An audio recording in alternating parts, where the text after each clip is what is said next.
بسم الله الرحمن الرحيم الحمد لله والصلاة والسلام على رسول الله وعلى آله وأصحابه أجمعين أما بعد. ناظرین کرام، السلام علیکم ورحمۃ اللہ وبرکاتہ۔ تفہیم دین کی اس بزم کے ہمراہ ہم آپ کی خدمت میں حاضر ہیں۔ آج کی اس ملاقات میں ہمارا موضوع گفتگو ہے عافیت بڑی نعمت ہے۔ عافیت سے کیا مراد ہے، اور یہ کہ اس کی کیا کیا شکلیں ہوا کرتی ہیں، اور یہ کہ اس بارے میں دینی تعلیمات کیا ہیں۔ ہمارے ساتھ تشریف فرما ہیں محترم مہمان جناب ڈاکٹر شیخ عبد المجید علی صاحب، جو کہ معروف علمی شخصیت ہیں۔ تو آئیے ناظرین، پروگرام میں ان کا استقبال کیا جائے۔ السلام علیکم شیخ۔ وعلیکم السلام ورحمۃ اللہ وبرکاتہ۔ ہماری بزم میں آپ کی تشریف آوری یقیناً ہمارے لیے انتہائی باعث مسرت ہے، لہذا ہم تہہ دل سے آپ کا شکریہ ادا کرتے ہیں۔ جزاکم اللہ خیرا۔ جزاکم مثلی انشاءاللہ۔ آمین یا ربی۔ عافیت بڑی نعمت ہے، دینی تعلیمات کی روشنی میں ارشاد فرمائیے گا۔ بسم اللہ الرحمن الرحیم، ان الحمد للہ نحمد و نصلی علی رسول الکریم، اما بعد۔ اللہ سبحانہ و تعالیٰ نے قرآن پاک میں سورہ کوثر کے اندر ذکر کیا ہے ثم لتسألن یومئذ عن النعیم۔ تو اس سے پتہ چل گیا کہ یہ جو نعمتیں اللہ نے ہمیں دی ہیں، اللہ اس کا سوال ہم سے ضرور پوچھے گا۔ جی بے شک۔ اور اس میں جو ہے نبی پاک صلی اللہ علیہ وسلم کی بہت ساری روایتیں ہیں جس میں عافیت جو ہے اس کو کہا گیا، اس کے یعنی ایمان اور اخلاص کے بعد سب سے بڑی نعمت جو نبی پاک صلی اللہ علیہ وسلم نے بتائی ہے وہ یہی ہے کہ عافیت ہو۔ جی۔ اور اس کے الفاظ اس طرح ہیں ان الناس لم يعطوا بعد اليقین خیرا من العافیہ، جی۔ کہ ایک ایمان اور جو یقین اللہ نے دیا ہے اس کے بعد جو سب سے بڑی نعمت ہے وہ انسان کی صحت اور عافیت ہے۔ جی۔ اور اسی طرح دوسرے الفاظ میں یہ ہے لم تؤتوا شیئا بعد کلمۃ الاخلاص مثل العافیہ، یعنی اخلاص کے بعد جو اگر کوئی لفظ اللہ نے دیا ہے جس میں یعنی جس کی اہمیت ہے اسلام میں، وہ ہے عافیت انسان کی۔ جی، یعنی جو اخلاص ہے، دین ہے، یقین ہے، ایمان ہے، عقیدہ ہے، تو اس کے بعد کسی بھی انسان کے لیے سب سے بڑی نعمت جو ہے وہ یہی ہے کہ جس کا نام ہے عافیت۔ العافیت۔ عافیت سے کیا مراد ہے اور اس کی کیا کیا شکلیں ہیں؟ جی ماشاءاللہ، عافیت کے اگر دیکھا جائے تو اس کی دو قسمیں ہیں، جی۔ ایک تو دینی ہے اور ایک جسمانی ہے۔ صحیح۔ دینی لحاظ سے یہ ہے کہ جس کے اندر انسان کے اگر ایمان اس کا محفوظ ہے، جی۔ اس کو گناہ جو ہے اس کے اندر نہیں، اور اللہ تعالیٰ اس کو جو ہے اپنے مغفرت سے نوازتا ہے، تو یہ اس کی دینی عافیت ہے۔ جی۔ اور جسمانی عافیت یہ ہے کہ وہ تمام بیماریاں، ہر وہ چیزیں جو انسان کی جسمانی نقصان کو جو ہے سبب بنتی ہیں اس سے بچنے کو عافیت کہا جاتا ہے۔ تو اسی لیے رسول اللہ صلی اللہ علیہ وسلم سے منقول کچھ ایسی دعائیں بھی ہیں کہ جن میں باقاعدہ آپ صلی اللہ علیہ وسلم اللہ سے اپنے لیے عافیت کا سوال کیا کرتے تھے۔ نبی پاک صلی اللہ علیہ وسلم کی تعلیمات سے اگر آپ دیکھیں تو عافیت کے تعلق سے آپ نے خود بھی دعا کی جی۔ اور ہمیشہ دعا کرتے رہے، اور یہاں تک کہ صحابہ کرام کو بھی کہتے تھے کہ آپ جو ہیں دعائیں مانگیں۔ جی۔ اور یہاں تک کہ کہا جاتا تھا کہ جب دین کا ابتدا کرو، روز اگر اٹھتے ہو بستر سے تو اس وقت بھی عافیت کے لیے دعا کرو، اور آخرت میں جب بستر پہ جا رہے ہوتے ہیں سوتے وقت بھی جو ہے، تو اس طرح جو ہے یہ الفاظ دیکھیں، یہ اس کے بارے میں آتا ہے کہ نبی پاک صلی اللہ علیہ وسلم اکثر یہ دعا زیادہ پڑھا کرتے تھے، اللہم عافنی فی بدنی، جی۔ اللہم عافنی فی سمعی، اللہم عافنی فی بصری، کہ اے اللہ تعالیٰ مجھے میرے بدن کے اندر، جسم کے اندر عافیت عطا فرما، یعنی بیماری سے پاک صاف رکھ۔ صحیح۔ اسی طرح کان کے بارے میں نبی پاک صلی اللہ علیہ وسلم نے فرمایا، کیونکہ آج دیکھیں دنیا کے اندر جو ہے کئی لوگ بیچارے وہ کان میں ہیئرنگ ایڈز پہنتے ہیں، یا بعض دفعہ ان کو سننے میں دقت ہوتی ہے، بعض دفعہ وہ دوبارہ چاہتے ہیں کہ اگلا بولے، وہ شرمندگی بھی ہوتی ہے۔ تو یہ کان کی جو ہے نعمت، جو کان سے سننا، سماعت جو ہے، اس کے بارے میں نبی صلی اللہ علیہ وسلم کہتے تھے کہ اللہم عافنی فی سمعی، اللہ میری سماعت کے اندر جو ہے سننے کی طاقت مجھے دے، اور جو ہے اس کے اندر جو بیماری ہو دور کر۔ اسی طرح بصری، آنکھوں کی نعمت جو ہے، آج میں دیکھتا ہوں کہ کئی لوگ بیچارے دوسروں کے سہارے سے چلتے ہیں، آگے خود نہیں بڑھ سکتے، تو یہ بس آنکھوں کی نعمت جو ہے بصارت۔ اور ویسے بھی جب عمر بڑھ جاتی ہے تو انسان کی یہ چیزیں، یہ اعضاء، یہ سماعت، یہ بصارت، یہ چیزیں متاثر ہوتی ہیں، کمزور پڑنے لگتی بالکل بالکل اور ظاہر ہے کہ عمر رسیدہ تو ہر ایک نے ہونا ہے، بالکل، یہ تو قانون قدرت ہے۔ شیخ آپ نہیں بدلے ماشاءاللہ، بچپن ہے، جوانی ہے، بڑھاپا ہے۔ ماشاءاللہ۔ تو اب اس میں یہ ہے کہ ہمیں ایسی دعا بھی نظر آتی ہے رسول صلی اللہ علیہ وسلم کی کہ اللہم احفظنا فی اسماعنا بالکل، وابصارنا وقواتنا ما احییتنا، کہ یا اللہ تو ہماری سماعت کو، ہماری بصارت کو محفوظ رکھنا، اور ہماری قوتوں کو یعنی جسمانی صحت کو اور قوت کو۔ پھر آخر میں یہ فرمایا کہ وَاجْعَلْهُ الْوَارِثَ مِنَّا، یعنی یا اللہ تو ہماری سماعت کو، بصارت کو اور قوت کو ہمارا وارث بنانا۔ تو اس میں علماء نے یہ نقطہ بیان کیا ہے کہ وارث کوئی کسی کا کب بنتا ہے، یعنی انسان کی وفات کے بعد لوگ اس کے وارث بنتے ہیں، زندگی میں تو نہیں بنتے۔ تو اب یہ دعا رسول صلی اللہ علیہ وسلم کی کہ یا اللہ تو ہماری آنکھوں کو اور یہ کہ سماعت کو، بصارت کو ہمارا وارث بنانا۔ تو اس میں یہ نقطہ ہے کہ پہلے ہم دنیا سے رخصت ہو جائیں، بعد میں یہ چیزیں ختم ہوں، یعنی آخری دم تک، آخری سانس تک ہماری آنکھ، ہماری نظر، ہماری سماعت، ہماری جسمانی قوت، یہ سب چیزیں ہماری ملکیت میں رہے، جی، الحمدللہ، کہ یہ چیزیں سلامت رہیں، بالکل بالکل، کہ ایسا نہ ہو کہ آنکھ پہلے ختم ہو جائے، اللہ نہ کرے، اور سماعت سے ہم پہلے محروم ہو جائیں خدا نخواستہ، اور اس کے بعد بھی ہم جی رہے ہوں، تو ایسا نہ ہو، بلکہ روح قبض ہونے تک یہ تمام نعمتیں اور جسمانی صحت، عافیت، سلامت رہے، اور ہماری روح قبض ہونے کے بعد یہ چیزیں فنا ہوں۔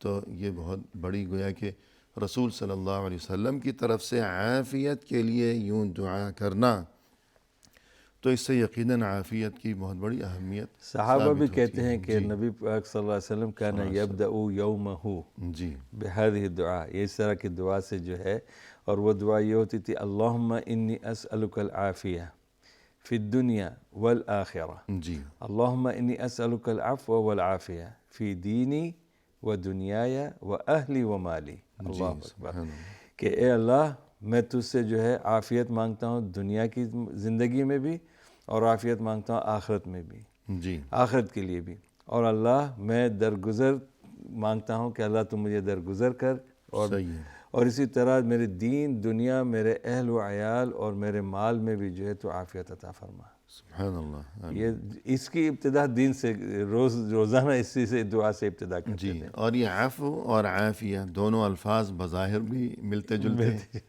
اور اگر معنی کے لحاظ سے بھی غور کیا جائے، یعنی انسان اپنے لیے اللہ سے ہمیشہ عفو کا سوال بھی کرے، یعنی معافی، درگزر، مغفرت، اور ساتھ ہی عافیت کا سوال بھی کرے، تو العفو والعافیہ دونوں الفاظ بظاہر بھی ملتے جلتے ہیں۔ بالکل، پھر اس میں یہ اشارہ بھی ہے کہ یعنی اگر اللہ کی طرف سے ہمیں معافی نصیب ہوگی، اگر ہم گناہوں سے، برائیوں سے پاک اور صاف ہوں گے، تبھی عافیت کا راز بھی اس میں پوشیدہ ہے، بالکل، کہ عافیت صرف جسمانی صحت کا نام نہیں ہے، نہیں ہے، بلکہ اللہ ہمیں معافی سے نوازے گا تب ہمیں عافیت بھی نصیب ہوگی۔ دونوں چیزیں بیک وقت بالکل ضروری ہیں۔ اسی طرح دین کا اختتام بھی جو ہے نبی پاک صلی اللہ علیہ وسلم کی تعلیمات میں سے آتا ہے کہ نبی صلی اللہ علیہ وسلم نے امر رجلا اذا اخذ مضجعه، جی جب وہ اپنے بستر پہ جانے لگے تو صحابی کو یہ سکھایا کہ جب بستر پہ جاؤ تو یہ دعا پڑھو،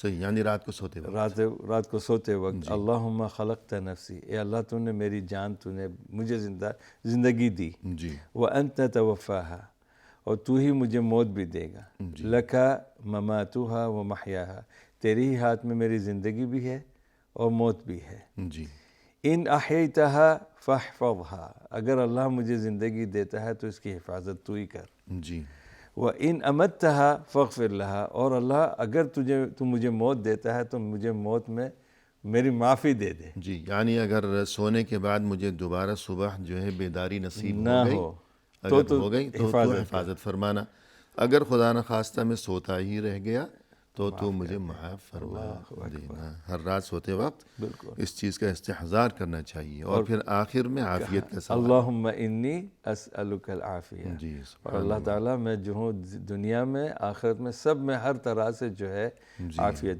کی دعا کرتا ہوں تجھ سے۔ سبحان اللہ۔ تو دن کی ابتدا میں بھی اللہ سے عافیت کا سوال، اور تمام دن خیریت عافیت کے ساتھ گزر گیا تو رات کو سوتے وقت پھر اللہ سے اپنے لیے عافیت کا سوال۔ محتاجی ہی محتاجی، اللہ کی محتاجی۔ اور یہ شیخ اگر دیکھا جائے تو بڑے سے بڑا جو غنی بھی ہوگا نا، جی اسے بھی یہ محتاجی رہے گی اللہ کے جی سامنے۔ بالکل، اور انسان کو اول و آخر اللہ کے سامنے اپنے لیے بندگی کا، محتاجی کا اقرار و اظہار کرتے رہنا، تو اسی میں دونوں جہانوں میں کامیابی کا راز پوشیدہ ہے۔ من تواضع للہ رفعہ اللہ، اور بظاہر اگرچہ کتنا ہی کوئی خوشحال کیوں نہ ہو، لیکن اللہ کے سامنے بے بسی کا اظہار کرتا ہی رہے کہ یا اللہ میں تیرا بندہ ہوں، اور یہ کہ زندگی بے بندگی شرمندگی۔ رسول اللہ صلی اللہ علیہ وسلم کا یہ ارشاد مبارک اس حدیث مبارک میں، من اصبح منکم آمنا فی سربہ معافا فی جسدہ، اس بارے میں فرمائیے گا۔ ماشاء اللہ شیخ، اس حدیث کو اگر ہم یوں دیکھیں کہ وہ حدیث جس میں نبی صلی اللہ علیہ وسلم کہا کہ یمسئ مؤمنا ویصبح کافرا، جی ویصبح مؤمنا ویمسئ کافرا، یہ دعا جو ہے جی اس بات کو کہ ایک انسان ایسا فتنہ بھی آئے گا کہ صبح وہ مسلمان ہوگا، شام ہوتے ہوتے وہ دین سے نکل جائے گا، جی اسی طرح شام اگر وہ مومن ہوگا تو دن صبح ہوتے وہ، تو یہ دعا جو ہے اس طریقے سے اس کو بتاتی ہے کہ صبح بھی یہ مومن ہے، جی اور جب آخرت میں بھی جب سونے جا رہا ہے تب بھی وہ مومن ہی ہے۔ جی اسی طرح نبی پاک صلی اللہ علیہ وسلم نے دنیا کی نعمت کو دیکھیں کس طرح چند الفاظوں میں گنوا دیا، جی کہا کہ جو شخص من اصبح منکم آمنا فی سربہ، جو شخص اپنے جو ہے اڑوس پڑوس میں، اپنے گھر میں، اپنے یا اپنے عیال کے ساتھ ٹھکانے میں جی امن امان سے رہ رہا ہے، جنگ نہیں ہے، خطرہ نہیں ہے، جی تو اس طرح وَمُعَافًا فِي جَسَدِهِ، اور جب صحت سے جب اس کی صبح کرتا ہے وہ،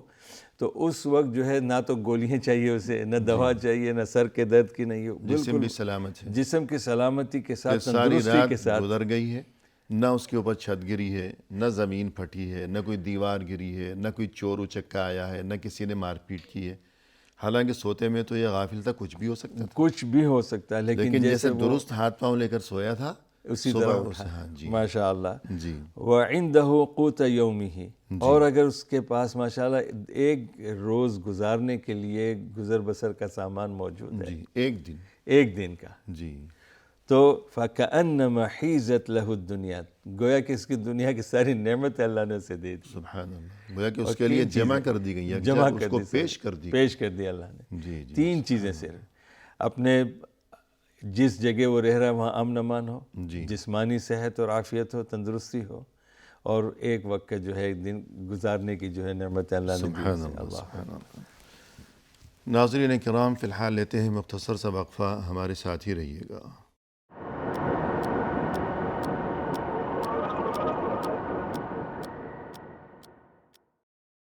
ناظرین کرام، وقفے کے بعد ہم حاضر خدمت ہیں، آئیے سلسلے گفتگو کو آگے بڑھایا جائے اپنے محترم مہمان کی زبانی۔ شیخ، وقفے سے قبل جیسا کہ آج کی ہماری اس ملاقات میں موضوع گفتگو ہے کہ عافیت بہت بڑی نعمت ہے، اس سلسلے میں اب تک آپ نے جو کچھ ارشاد فرمایا، تو اس سلسلے کو آگے بڑھاتے ہوئے کہ جب یہ معلوم ہو چکا کہ عافیت یقیناً بہت بڑی نعمت ہے، تو اس نعمت کی حفاظت کس طرح کی جائے گی؟ بسم اللہ الرحمن الرحیم۔ اس کے دونوں پہلو کو ہمیں دیکھنا ہے کہ ایک تو دینی لحاظ سے بھی اس عافیت کو جو ہے حفاظت کرنی چاہیے، اور اسی طرح دنیاوی یعنی جسمانی لحاظ سے بھی۔ صحیح۔ تو نبی پاک صلی اللہ علیہ وسلم کی جو حدیث ہے یہ ہمیں اس طرف اشارہ کرتی ہے کہ دینی لحاظ سے ہم اپنی عافیت کو، ہم نے دینی کا یہ بتایا تھا کہ دینی عافیت یہ ہوتی ہے کہ انسان جو ہے ایمان کے ساتھ محفوظ رہے، جی قرآن و حدیث کی یعنی روشنی میں اپنی زندگی کو گزارے۔ تو اس کے پیارے الفاظ میں نبی پاک صلی اللہ علیہ وسلم نے یوں بیان فرمایا کہ انسان اس طرح زندگی گزارے، جی ما احل اللہ فی کتابہ فہو حلال وما حرم فهو حرام وما سکت عنہ فهو عافیۃ جی فاقبلوا من اللہ العافیۃ فإن اللہ لم یکن نسیا۔ جی پھر اس کے بعد سورہ مریم کی جو ہے آیت آپ نے پڑھی، وما کان ربک نسیا۔ صحیح تو اس میں ماشاءاللہ اسی طرح اشارہ دیا جا رہا ہے کہ جو دینی نعمت ہے، دینی عافیت ہے، وہ یہ ہے جی کہ انسان جو ہے جو اللہ تعالیٰ نے حلال کی ہے ان چیزوں پر عمل کرے، صحیح اور جو چیزیں حرام ہیں اس سے بچ جائے، اور جن چیزوں سے اللہ نے خود سکوت اختیار کیا ہے اس میں جو ہے وہ اپنی ٹانگیں نہ داخل کرے یا اپنے سوال جواب یا اشکال مشتبہات چیزوں میں داخل جی نہ ہو، دخل نہ اندازی نہ کرے، اور اللہ کی یہ جو دینی جو شریعت کا اصول حلال اور حرام دونوں کو اسی کو قبول کر لے، اور ہمیشہ اللہ تعالیٰ سے دعا کرے کہ اللہ یہی عافیت میں ہمیں برقرار رکھ، کیونکہ اللہ جو شریعت میں جہاں سکوت اللہ نے اختیار کیا اس میں یہ نہیں سمجھے کہ اللہ یہ بات بھول گیا تو میں پوچھ لوں، جی میں اس کی کھوج کر لوں۔ صحیح ہے تو یہ جو ہے اللہ اس طرح نہیں، نہ تو اللہ نے کبھی ان چیزوں کو، لیکن جہاں پر اللہ نے سکوت اختیار کیا وہ ہماری ایک عافیت ہے صحیح ہے کہ اگر اللہ اس کو بھی کہتا اور ہم نہ عمل کر پاتے جی تو مشکل ہوتی۔ صحیح یہ دینی عافیت ہے اور یہ تحفظ ہے ہمارا، اور یہ نعمت ہے، نعمت ہے اللہ کی۔ اور یہ کہ یا ایھا الذین آمنوا لا تسألوا عن اشیاء ان تبد لکم تسؤکم، اللہ اکبر۔ یعنی ہر بات کے بارے میں، یعنی دینی معاملات میں بلا وجہ سوال و جواب کی ضرورت نہیں ہے۔ تو جس چیز سے دین میں سکوت اختیار کیا گیا ہے تو بلا وجہ جیسے کہتے ہیں کہ بال کی کھال نکالنا، اور یہ کہ وسوسوں میں مبتلا ہونا کہ یہ جائز ہے یا ناجائز ہے، یہ کیا ہے، یعنی ٹھیک ہے جائز ناجائز اور حلال و حرام کی فکر ہونی چاہیے، لیکن ضرورت سے زیادہ سوال و جواب کے جو چیزیں واضح ہیں تو اس بارے میں انسان کو گویا وہم اور وسوسے سے بچنا چاہیے۔ شیخ ماشاءاللہ آپ نے بہت ہی بہترین نقطہ جو ہے اس کی طرف اشارہ کیا ہے کہ میں جس شہر میں رہ رہا ہوں وہاں پر یہ مسائل میرے سامنے اکثر آتے ہیں کہ نوجوان بچے یا بچیاں جب وہ عبادت کی طرف راغب ہونے لگتے ہیں، دین پر عمل اور التزام پر جانے لگتے ہیں، تو یہ ایک وسوسے والی ایک بیماری ان میں پیدا ہو جاتی ہے، اور وہ یہ ہوتا ہے کہ وہ جہاں پر بیت الخلاء کے اندر بیٹھے ہوتے ہیں تو زیادہ سے زیادہ وقت لگا رہے ہیں یہی وسوسے میں کہ ہم نے طہارت پوری کی نہیں، وضو شاید صحیح نہیں ہوا ہے یا طہارت صحیح نہیں ہو رہی ہے۔ تو یہ وسوسہ بھی جو ہے ایک بہت بڑی جو ہے بیماری ہے، اور اس سے بچنے کے لیے جو ہے کہ جو شریعت نے جس چیز کو ہمیں بتا دیا کہ ہاں یہ تم نے اگر کر لیا عبادت میں کافی ہے، اس میں اور آگے جانے کی ضرورت نہیں ہے۔ اور جب رسول صلی اللہ علیہ وسلم نے اعلان فرمایا کہ یا ایھا الناس قد فرض علیکم الحج فحجوا، لوگوں تم پر حج فرض قرار دیا گیا ہے لہذا تم حج کرو۔ تو ایک شخص نے اقرع ابن حابس جن کا نام تھا، انہوں نے سوال کیا کہ کیا ہر سال؟ رسول صلی اللہ علیہ وسلم نے خاموشی اختیار فرمائی، پھر یہی سوال اس شخص نے دہرایا کہ کیا ہر سال؟ تو یوں 3 بار ہوا، لیکن اس کے بعد آپ صلی اللہ علیہ وسلم نے تنبیہ فرمائی کہ اگر میں کہہ دوں کہ ہاں ہر سال تو تم مشکل میں پڑ جاؤ گے، اور یہ کہ تمہارے لیے ہر سال حج کرنا جو ہے یہ ممکن نہیں ہوگا، لہذا جہاں سکوت اختیار کیا گیا ہے تو اس چیز کو نہ چھیڑو، اس چیز کو نہ ادھیڑو، اس کے پیچھے نہ پڑو۔ تو زندگی میں ایک بار حج فرض ہے، تو یوں جہاں شریعت میں جو حکم ہمیں دیا گیا ہے تو اسی پر اکتفا کرنا، بلا وجہ زیادہ تفصیلات جاننے کی فکر میں پڑنا یہ ناپسندیدہ چیز ہے۔ اسی طرح شیخ سنن ابن ماجہ کی جو روایت ہے کہ ہلک من کان قبلکم کثرتہم سؤال انبیائہم، کثرت سؤالہم واختلافهم على انبیائہم، جی تو یہ اس چیز کی طرف اشارہ بھی ہے کہ پہلے کی قومیں ہلاک ہو گئی ہیں اسی وجہ سے کہ وہ اتنے زیادہ سوال کرتی تھیں، جی اتنی زیادہ. اور سورہ بقرہ میں حضرت موسیٰ علیہ السلام جی کا ہے، صحیح ہم تريدون ان تسألوا ربکم رسولکم اس كما طرح سئل موسیٰ من قبل. من قبل. تو یہ آیت بھی سورہ بقرہ کی دیکھیں تو اس میں بھی تنبیہ کی جا رہی ہے کہ جو شریعت نے بتا دیا ہے اس میں ہم مداخلت زیادہ نہ کریں. اور جب بنی اسرائیل کو یہ حکم دیا گیا کہ ایک گائے ذبح کر دیں، گائے کا جو واقعہ ہے اس کی واقعہ کی وجہ سے ہی سورت کا نام سورۃ البقرہ ہے. بقرہ ہی ہے جی. تو اگر وہ فوراً گائے کوئی بھی گائے پکڑ کے ذبح کر دیتے تو اللہ کے حکم کی تعمیل ہو جاتی. لیکن انہوں نے پوچھا کہ اس کا رنگ کیسا ہو، تو جواب آیا کہ ایسا مخصوص رنگ ہو، انہا بقرۃ صفراء، اور یہ کہ فاقع لونہا، اور یہ کہ تسر الناظرین، کہ بہت بھلی بھی معلوم ہوتی ہو، بڑی پرکشش ہو، جاذب نظر ہو. تو پھر پوچھنے لگے کہ اس کی عمر کیسی ہو، تو جواب میں اور سختی بڑھا دی گئی.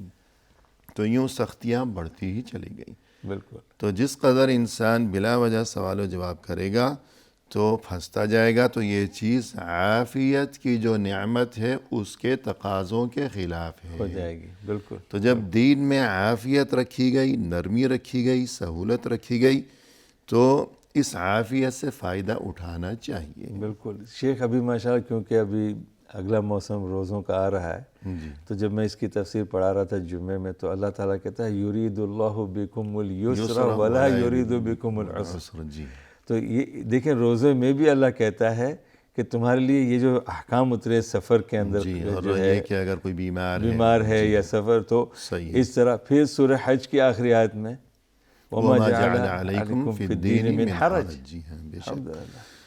تو عافیت کی ایک شکل ہو گئی کہ دین کے معاملے میں عافیت، یعنی جہاں خاموشی اختیار کی گئی ہے انسان اس سہولت سے فائدہ اٹھائے اور بلا وجہ خود کو مشکل میں مبتلا نہ کرے، اس عافیت کی قدر کو سمجھے.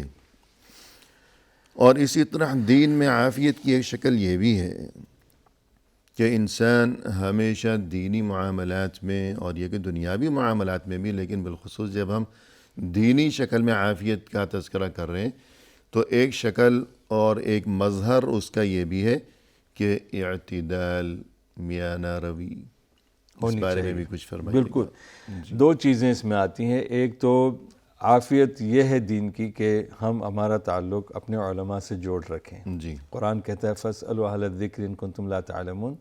تو اس میں ایک عافیت یہ ہے کہ آدمی غلطیوں سے بچ جائے گا صحیح ہے. جی اور علماء کی صحبت میں رہے گا. علماء سے جو ہے استفسار جو بھی چیزوں میں اگر ہے تو وہ ان سے اپنی جو ہے اگر کوئی اشکال ہو گیا ہے تو ان سے دریافت کر لے علماء سے.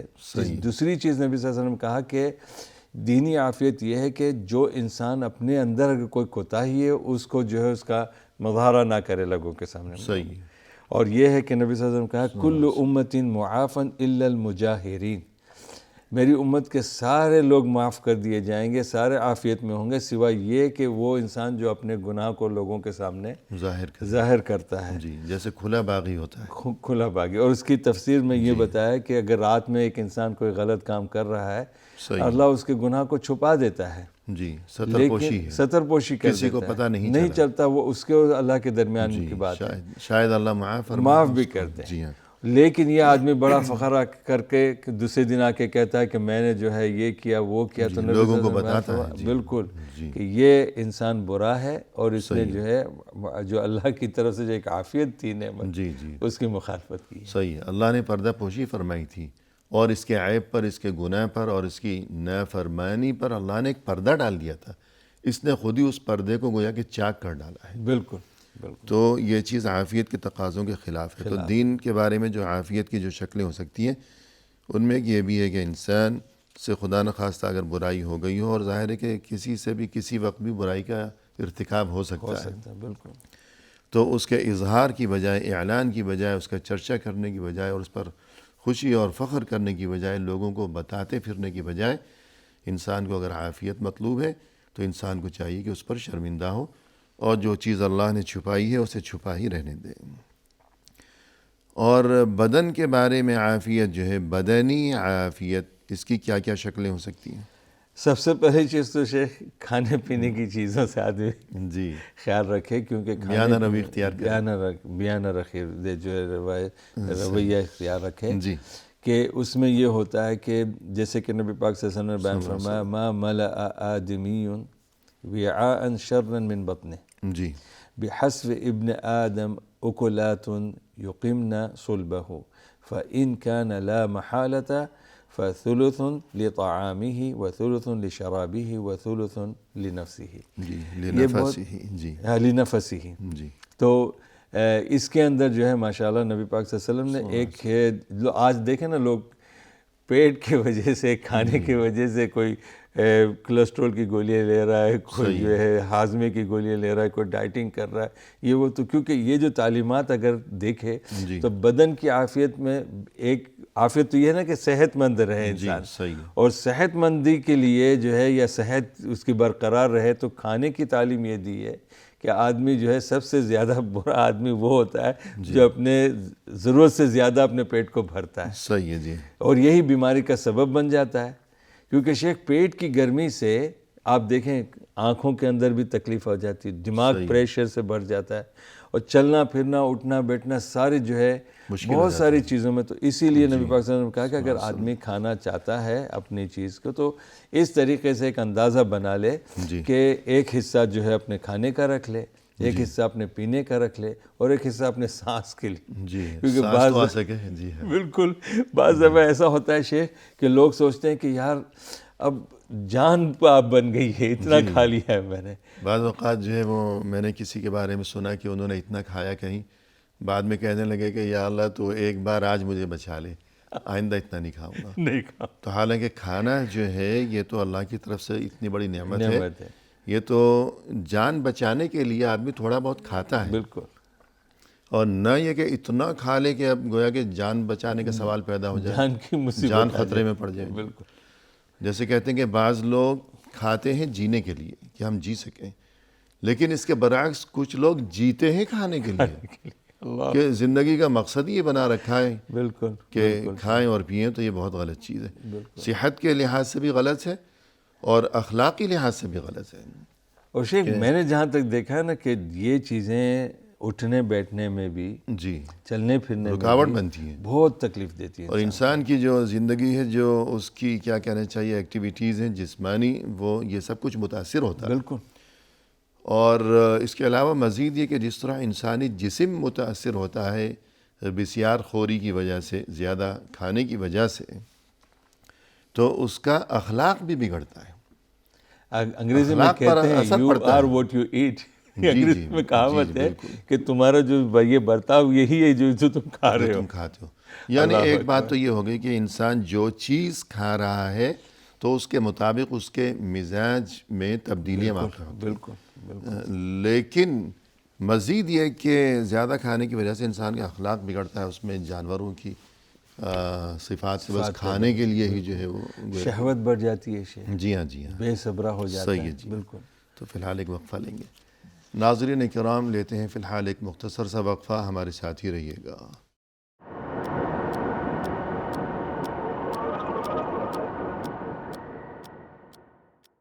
محترم ناظرین، وقفے کے بعد ہم حاضر خدمت ہیں. آئیے سلسلہ گفتگو کو پائے تکمیل تک پہنچایا جائے اپنے مہمان کی زبانی.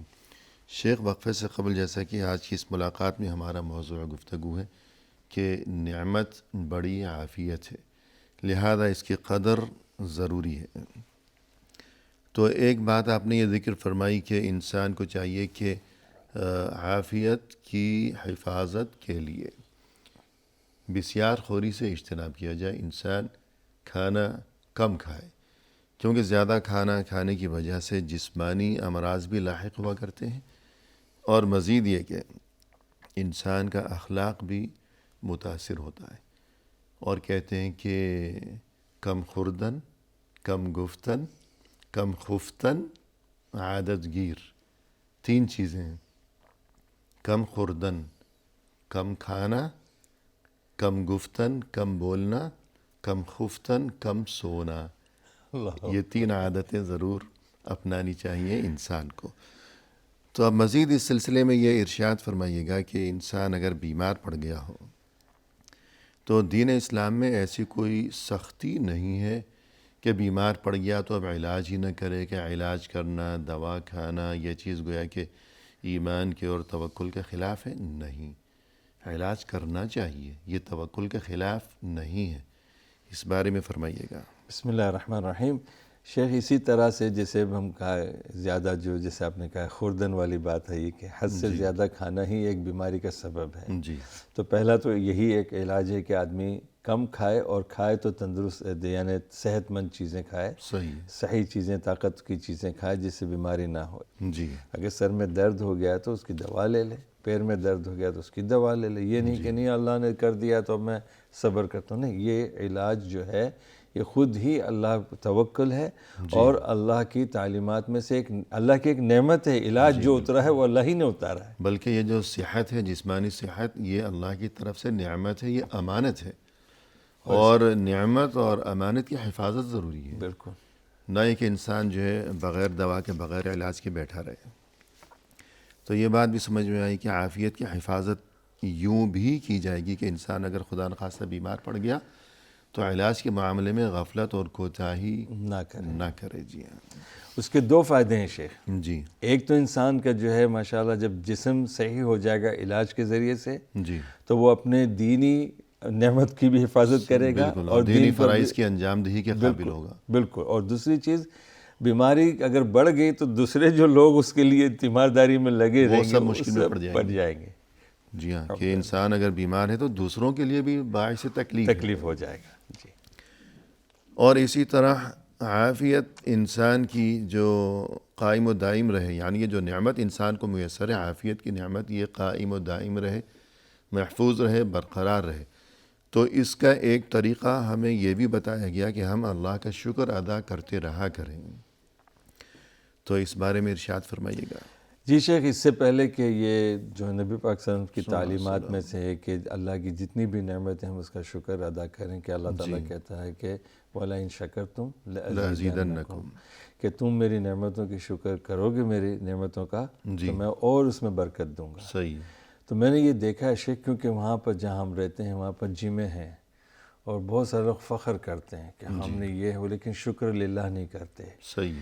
میں نے انہی لوگوں کو دیکھا، کبھی کبھار اللہ معاف کرے، کہ جمعے میں آتے ہیں تو کرسیوں پہ بیٹھے ہوتے ہیں، جبکہ میری عمر سے بھی آدھے ہوتے ہیں۔ صحیح۔ تو یہ اس کا اثر ہوتا ہے کہ اللہ نے جو نعمت دی ہے، اس نعمت کے اوپر جو ہے اللہ کا شکر ادا کرنا، یہ اس کے تحفظ کا ایک ذریعہ ہے۔ جی بالکل۔ اور یہ اسلامی تعلیمات ہے جس میں نبی پاک صلی اللہ علیہ وسلم نے جو ہے کہا کہ فَإِذَا اسْتَيْقَظَ، جب تم میں سے کوئی شخص صبح بیداری جب نیند سے اٹھے تو اسے یہ الفاظ کہنے چاہیے۔ دیکھیں میں نے کہا نا، یہ ایمان ہے، یہ اسلام ہے، یہ انسان کے مسلمان ہونے کی دلیل ہے۔ کیا کہے؟ الحمدللہ الذی عافانی فی جسدی، اللہ تعالیٰ کا بہت بہت شکر ہے کہ اللہ نے میرے جسم میں جو ہے عافیت اور تندرستی دی۔ ورد علیہ روحی، اور اللہ کا یہ بہت بڑا احسان ہے کہ میری روح جو ہے وہ لوٹا دی، یعنی مجھے دوبارہ جو ہے واپس دنیا میں نیند سے بیدار کر کے چلنے پھرنے کی طاقت دی اور قوت دی، کیونکہ نیند بھی گویا کہ موت کی ایک شکل ہے۔ موت کی ایک شکل ہے۔ جی بالکل۔ وَأَذِنَ لِي بِذِكْرِهِ، اور مجھے یہ بھی توفیق دی کہ میں ناچ گانے سیٹیوں سے نہیں اٹھا، اللہ کے ذکر کے ساتھ میں نے جو ہے ابتدا کی اپنے دین کی۔ سبحان اللہ۔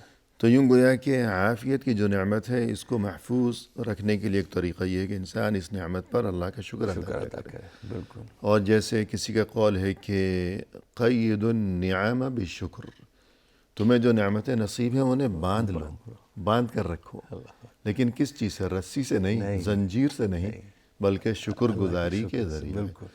کہ انسان اگر یہ چاہتا ہے کہ مجھے جو بھی نعمت جس شکل میں بھی نصیب ہے، وہ جسمانی عافیت ہو، مالی خوشحالی ہو، ایمان کی سلامتی ہو، اولاد ہو، روپیہ پیسہ ہو، جو کچھ بھی ہو، تو یہ سب کچھ میرے پاس محفوظ رہے، برقرار رہے۔ جو اللہ دینے پر قادر ہے وہی اللہ اپنی ہی دی ہوئی چیز واپس چھین لینے پر بھی قادر ہے۔ بالکل۔ تو تاکہ یہ سب کچھ میرے پاس برقرار رہیں نعمتیں، تو ان کو باندھو، شکر کے ذریعے باندھو۔ اور اسی طرح عافیت کو برقرار رکھنے کے لیے ایک تعلیم ہمیں دین اسلام میں یہ دی گئی، دعا۔ اس بارے میں فرمائیے۔ جی شیخ، جیسے ہم اردو میں بھی کہتے ہیں جی، دوا اور دعا۔ دونوں ساتھ چلنی چاہیے. بالکل.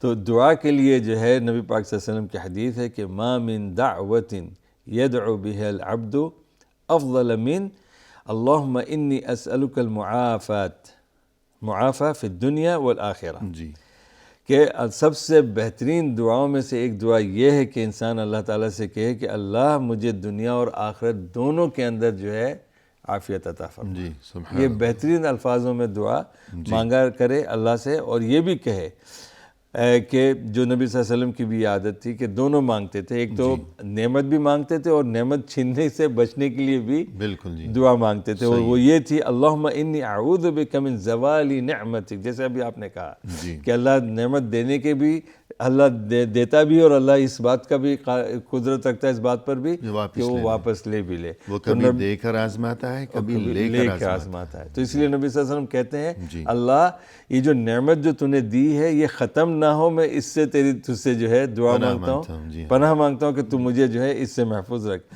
وَتَحَوُّلِ عَافِيَتِكَ وَفُجَاءَةِ نِقْمَتِكَ وَجَمِيعِ سَخَطِكَ، کہ میری نعمت جو تو نے دی ہے اس کو تو دوسری زحمت میں نہ بدل دے، اس سے بھی میں پناہ مانگتا ہوں تیری. اور اگر تو نے جو ہے مجھے جو نعمتیں عطا کی ہے وہ چھین لے اچانک تو اس سے بھی میں پناہ مانگتا ہوں تیری. اور یہ کہ عافیت جو ہے وہ میں اس سے محروم ہو جاؤں، عافیت چھن جائے، اس سے بھی پناہ مانگتا ہوں، اور تیرے غضب سے بھی میں پناہ مانگتا ہوں. جی سبحان اللہ. تو نعمت کسی بھی شکل میں جو میسر ہے انسان کو، تو انہی نعمتوں میں سے ایک بڑی نعمت عافیت بھی ہے. تو باقاعدہ اس لفظ کے ساتھ عافیت کا لفظ وتحول عافیتک، کہ یا اللہ ایسا نہ ہو کہ تو نے مجھے آج تک جو عافیت کی نعمت سے سرفراز فرما رکھا ہے، تو ایسا نہ ہو کہ عافیت جو ہے مجھ سے چھین لی جائے، تو یہ تو ظاہر ہے بڑے خسارے کی بات ہو جائے گی. تو اس سے یا اللہ میں تیری پناہ مانگتا ہوں. تو اس سے یہی بتانا مقصود ہے کہ عافیت بہت بڑی نعمت ہے. بالکل. اور یہ کہ اس نعمت کی قدردانی کی جانی چاہیے. اسی طرح اور بھی دعائیں ہیں شیخ ماشاءاللہ کہ اللہم اغفر لی وارحمنی وعافینی وارزقنی. یہ تو ہر نماز میں ہم جو دو سجدوں کے درمیان جب بیٹھتے ہیں تو اس میں بھی یہ دعا ہے. اور کتنے بہترین الفاظ ہے کہ اللہ میری مغفرت کر، اللہ مجھ پر رحم کر، اللہ مجھ پر عافیت کر، اور مجھے روزی عطا فرما. جی سبحان اللہ. تو یہ دعا جو ہے اس میں گویا کہ یہ تو جامع دعا ہے کہ اس میں مغفرت کا سوال بھی ہے، رحمت کا سوال بھی ہے، عافیت کا سوال بھی ہے، رزق کا سوال بھی ہے.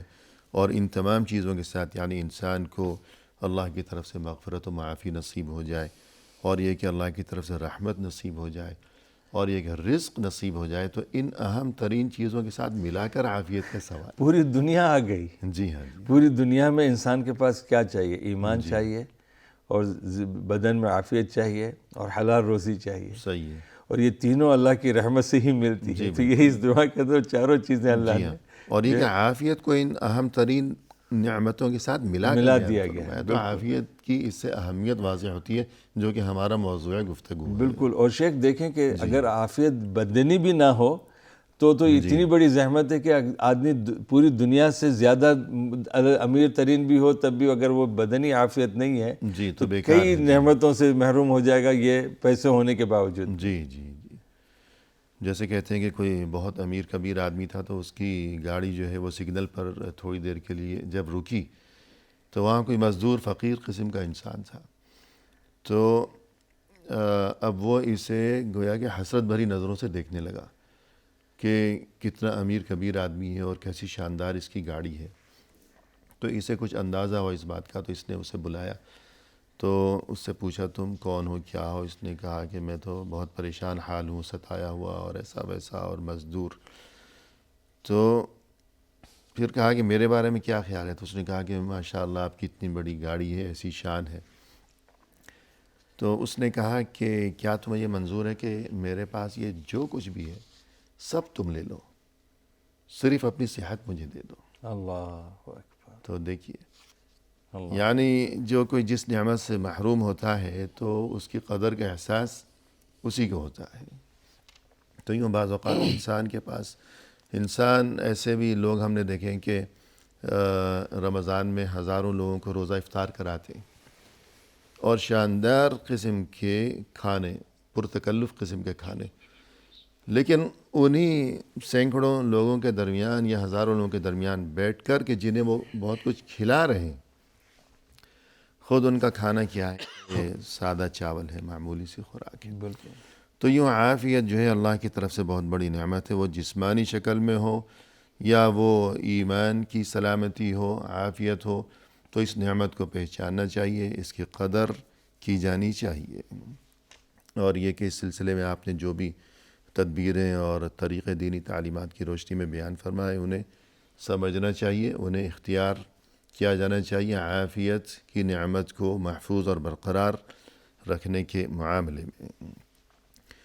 پروگرام کے اختتام پر ہم تہ دل سے آپ کا شکریہ ادا کرتے ہیں کہ آپ جزاک تشریف اللہ لائے خیر۔ اور آپ نے عمدہ اور مؤثر و دلنشیں انداز میں رہنمائی فرمائی، لہذا جزاکم اللہ خیرا۔ بارک اللہ فیکم شیخ، جزاکم اللہ آمین یا خیر۔ رب۔ اور اسی کے ساتھ ناظرین کرام، اختتامی موقع پر تہ دل سے ہم آپ کا بھی شکریہ ادا کرتے ہیں کہ آپ نے ہمارا یہ پروگرام دیکھا، اور اس دعا کے ساتھ کہ اللہ تعالی ہمیں ہمیشہ دین کے معاملے میں، ایمان کے معاملے میں اور جسمانی صحت کے معاملے میں اللہ تعالی ہمیں دونوں جہانوں میں عافیت سے رکھے۔ اسی کے ساتھ ناظرین کرام، فی امان اللہ، وآخر دعوانا ان الحمد للہ رب العالمین۔